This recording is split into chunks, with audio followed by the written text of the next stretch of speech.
Ewan ko na lang mga ate kung hindi ka mapapabili ng buy one take one non-sleep bathroom sleepers na 'to.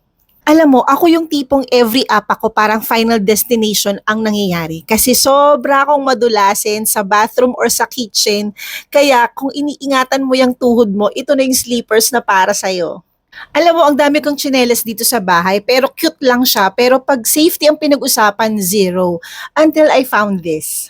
Kapag umapa ka sa CR na tiles or sa kitchen tiles, kapit na kapit yung swelas nito, kaya for sure hindi ka talaga madudulas. As you can see, yung design niya is butas-butas kasi this was designed talaga to use in the bathroom, sa kitchen, hindi siya sumisip-sip ng tubig kagaya ng ibang tsinelas natin na rubber.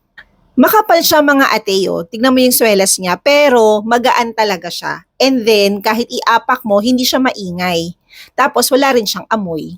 Actually, mga ate, pwede din siyang outdoor kapag nagdidilig ka ng halaman or naghuhugas ng sasakyan, or indoor naman kapag sa banyo, and then nagluluto ka sa kitchen na medyo madulas kasi minsan mamantika yung sahig.